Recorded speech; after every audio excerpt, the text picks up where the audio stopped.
Welcome back to this channel. Natanong mo na ba sa sarili mo ito? Bayaran mo ba agad ang mortgage mo or mag-invest ka? Kung ikaw ito, congratulations. Better ka sa majority ng Australians na karamihan nga, based on research, are still living paycheck to paycheck.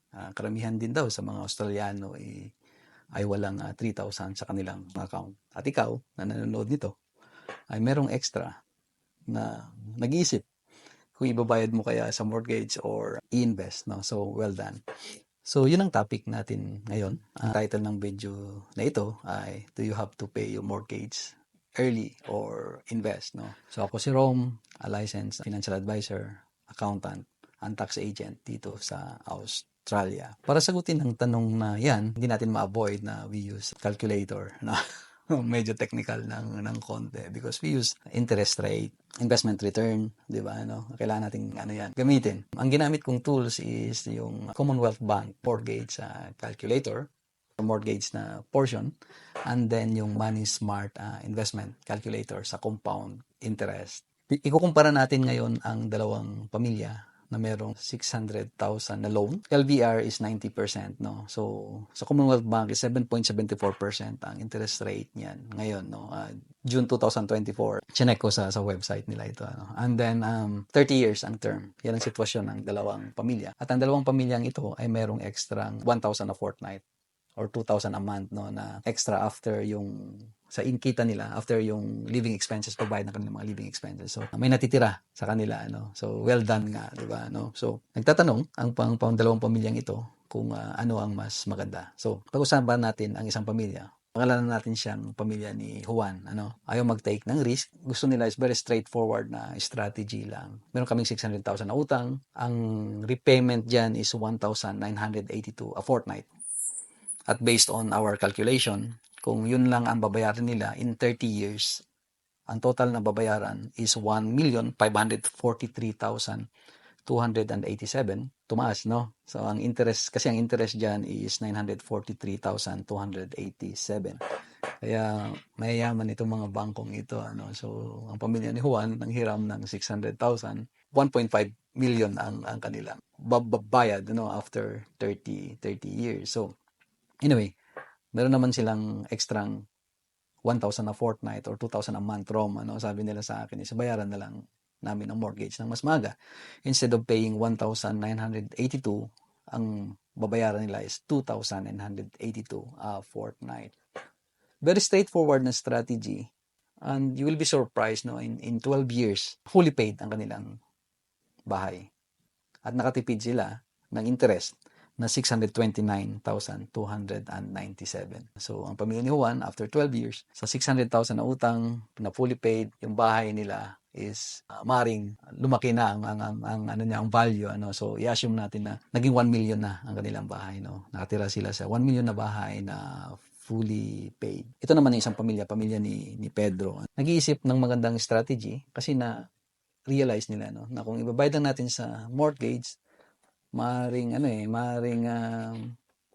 we cannot go ahead in life, no? So, kailangan nating mag-take ng risk or mag-invest, no? So, extra 2,000 pa rin or extra 1,000 a fortnight ang kanilang natitira sa after deducting living expenses, no? So, sabi nila, let's invest, no? Ang product na pinili ko rito is yung ASX 200, no? Yung the top 200 companies in Australia. Ang return nito is 9.41%, no? Ang index return nito, no? So, nag-decide sila na maglagay doon. And then after 12 years, no, ang 1,000 a fortnight, it will become 539,598. So, dahil nag-invest, di ba, yung pamilya ni Pedro. So, ganito ang sitwasyon after 12 years ng dalawang pamilya. Pamilya ni Juan, very straightforward, nakatira sa bahay na maaaring worth 1 million na walang utang. Pamilya ni Pedro, meron siyang bahay na maaaring worth 1 million na, pero dahil hindi siya nagbayad ng extra, meron pa siyang utang after 12 years na 498,983. Napapansin niyo, ano, kahit na 12 years na nagbabayad si pamilya ni Pedro sa utang nilang 600,000, 100,000 lang ang naibawas. Ganun ang mortgage natin dito, ano, sa first few years, no. First 18 years yan, actually is parang sa interest lang napupunta yung ating repayment, ano, kahit na nag-choose ka ng interest and principal ang pinabayaran mo, ano. So, malaki pa ang utang. Although may equity na, sabihin natin na equity nila, kasi 1 million na, in-assume natin na 1 million na yung bahay na tinitirahan nila. No? So, 501,000 ang equity. And then, yung nabanggit ko na investment kanina, dahil nag-invest sila sa ASX 200, meron silang 539,598. So, kung i-total mo yung dalawa, yung pamilya ni Pedro, is meron silang, after 12 years, no, 1,040,598. So, ikumpara natin yung dalawa. Ang pamilya ni Juan, meron siyang 1 million na property na fully paid. Pamilya ni Pedro, meron siyang bahay, pero may utang pa, at meron naman siyang investment. Ang total noon is 1,040,598. Pag napapansin mo yung dalawa, parang better si Pedro ng 40,598, ano? Pero you need to factor in siguro dito ang capital gains tax din, no? Yung tax and the cost of buying. Dahil nag-invest ang pamilya ni Pedro ng stocks or maring property, for example, no? When you sell that, yung tubo magbabayad siya ng tax doon, no? And in Australia, capital gains tax is expensive, no? Wala tayong special rate doon. Depende sa marginal tax rate ni Pedro at ang kanyang asawa. So maaring nasa 40% siya, maaring sa 40% na tubo, magbabayad sila ng tax, ano. Ano ang nakita natin sa dalawang sitwasyon o dalawang pamilyang ito, no? Para makatulong sa pag-decide sa atin kung mag-invest ba tayo or magbabayad ng mortgage. Tingnan natin ang interest rate, no, ng utang natin. Kung binabayaran natin ang utang natin ng maaga, na ang interest rate na is assuming is dito, no, sa case natin is 7.74, parang kumikita yung nagbabayad ng extra ng 7.74% din. Pangalawa, tingnan din natin yung rate of return ng investment natin. Sa example natin ngayon, ang ginamit natin ay ASX 200, no, na ang return is 9.41%, which is napakagandang return na ito, no. It could be better than residential property return, ano. Kumpara natin siya, ano. And then the tax, of course, no, na involved, especially if are investing in asset, may capital gains tax yan. Pangatlo is the cost of buying and the cost of selling din, ano. Cost of buying, for example, ang pamilya ni Pedro is nag-invest sa residential property. There's a cost of buying dyan, ano. Borrowing cost, conveyancing, repairs and maintenance, stamp duty, council rates, yung mga ganun, no.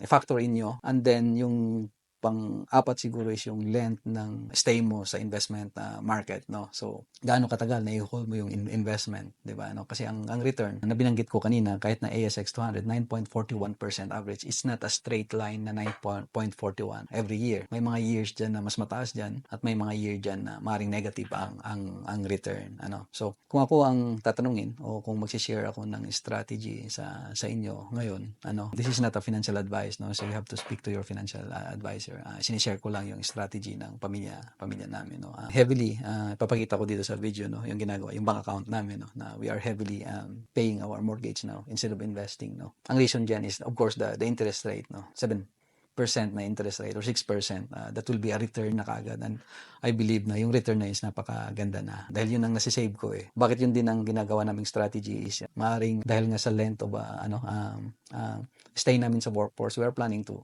slow down or retire early, you know. So it's a big risk sa part namin na manghiram and then to invest then, ano, or to start investing kasi maaring, di ba, maaring kailangan namin ng pera kaagad, and then it will give us a lot of peace of mind din if fully paid ang bahay namin, ano. So yun ang strategy namin. Hindi ko alam kung ano ang strategy niyo.